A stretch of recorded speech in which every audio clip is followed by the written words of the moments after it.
Et nous allons passer au dernier groupe, Marie. qui est le groupe dont le parrain est Monsieur Jean Mann.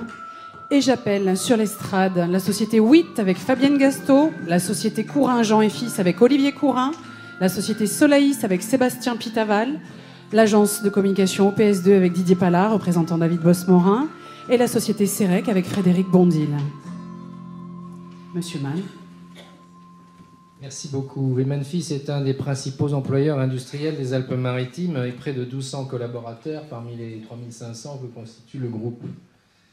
Après 142 ans d'existence et un peu d'expérience accumulée après la signature en 2003 du Pacte mondial des Nations Unies, nous nous sommes engagés dans la norme ISO 26000 et dans le projet Performance Globale 06 pour coacher et conseiller un groupe de petites et moyennes entreprises avec des exemples concrets de réalisation ou de progrès accomplis, transposables facilement dans leurs futures pratiques. Nous ne faisons en cela que respecter les 10 principes du Pacte mondial. La loyauté des pratiques est une question centrale dans l'ISO 26000. Elle se décline en plusieurs actions. Donc, le respect des droits de propriété intellectuelle, la promotion de la responsabilité sociétale dans la chaîne de valeur, la concurrence loyale, l'engagement politique responsable et la lutte contre la corruption. J'aimerais m'exprimer au nom de tout le groupe sur ces derniers points. Nous ne pensons pas que les entreprises feraient preuve de corruption envers une quelconque administration en l'invitant à venir sur place toucher du doigt les réalités de terrain des entreprises. Isolé dans sa tour d'ivoire, en se privant de l'expertise du terrain et de la nécessité d'un temps de réactivité court, de la connaissance des pratiques concurrentielles à l'étranger, l'administration se couperait d'une approche pragmatique de la réglementation et une adaptation nécessaire des textes aux exigences de compétitivité et de concurrence loyale en Europe. Les textes réglementaires européens ne doivent plus être rigidifiés à la française pour constituer autant d'obstacles réglementaires à la bonne marche des entreprises. Il faut aussi prendre et assurer une politique à long terme pour ne pas laisser fuir les bonnes idées et les cerveaux, l'innovation qui ira germer ailleurs si nos terres azuréennes ne sont pas assez fertiles ou qui manquent le terreau d'un accueil libéré et l'engrais d'une réglementation pragmatique véhiculée par des administrations imaginatives dans le sens du grand bon sens paysan que je prône si souvent. Il ne faut pas non plus leurrer de véritables entreprises par des politiques à géométrie variable qui, favorisant l'emploi le jour et le détruisant le soir ou le lendemain, n'assurent pas plus de politique à long terme pour enfin rassembler tous les Français dans une dynamique patriote. Dans une politique de faire et faire le contraire puis défaire, nous n'irions pas dans le sens de la compétitivité qu'on réclame aux entreprises et l'engagement politique responsable ne se forgerait qu'une réputation de Janus dont une face n'est pas plus crédible que l'autre. Fabienne Gastaud, de la société VIT, est le porte-parole des entreprises pour apporter leur témoignage sur la loyauté des pratiques et je lui laisse volontiers le micro. Merci.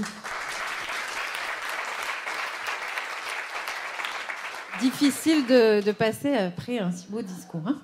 Alors, comme vous avez pu le voir, mais je suis la seule femme, donc ils ont été très galants, ces messieurs, et ils m'ont dit, c'est toi qui parles. Hein. Mais je parle au nom de tous, hein, de toutes ces 5 sociétés, puisqu'on s'est réunis et on a essayé de faire un résumé sur ce qu'on entend par les bonnes pratiques des affaires. On s'est dit qu'on oubliait souvent les fondamentaux. Et la phrase qui résume notre discours, c'est tout simplement appliquer à nos fournisseurs ce qu'on attend de nos clients. Et souvent, on l'oublie. Alors, c'est un petit recueil des idées, de ce qu'on pratique chez nous. Le premier axe, c'est la transparence. Transparence avant-vente. Je pense que les fournisseurs doivent avoir les mêmes armes. Et ces mêmes armes, c'est donner nos critères de sélection avec les pondérations qui vont avec. Ça peut être le prix, le délai, les qualités, le support, on en a plusieurs. Pourquoi pas une grille d'évaluation? Je pense que l'important, c'est que tout le monde ait les mêmes informations. La deuxième, c'est la plus importante, pour moi, enfin je pense, c'est après. Une fois que la décision est prise, et non pas pour négocier, c'est toujours dans la transparence, c'est expliquer à un fournisseur pourquoi on ne l'a pas choisi. Et j'ai été prise en défaut récemment avec une société qui est dans la salle d'ailleurs. C'est qu'on oublie de dire pourquoi on ne l'a pas choisi.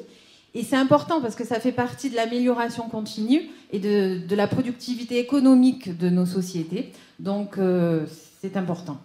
Deuxième axe, c'est les liens durables. Il faut instaurer de la confiance et du long terme dans les relations. Alors, on s'est dit, prendre le temps de recevoir une fois par an nos fournisseurs pour déjà échanger sur nos valeurs, nos visions et nos stratégies. Parce que souvent, on en est loin. En s'appuyant sur des chiffres, combien un fournisseur représente chez nous, mais surtout les possibilités qu'il a et les parts de marché de ses concurrents. Ça lui permettra peut-être de faire lui-même des axes de progrès et faire des gestes qu'il n'aurait pas fait. Et le dernier, c'est le respect des engagements mutuels, que ça soit en termes de paiement, en termes de politique environnementale et RSE, c'est tout ce qu'on vient de voir aujourd'hui, de support. Nous, petites entreprises, je pense qu'en temps de crise, on n'est pas des banques. Et il faut respecter ces engagements, qu'on soit client ou fournisseur, c'est l'importance. Et des fois, moi en tout cas, je subis des fois des grands groupes, il n'y en a pas ici, je vous rassure, et où c'est difficile d'avoir ces paiements. Et je crois qu'on est tous d'accord sur le sujet. Merci beaucoup.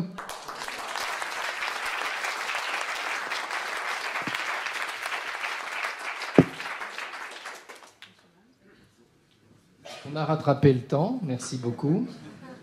Parce que vous voyez qu'on a un porte-parole. Donc, oui. Mais... c'est pas moi qui l'ai dit, c'est là-bas. Donc on va là-bas.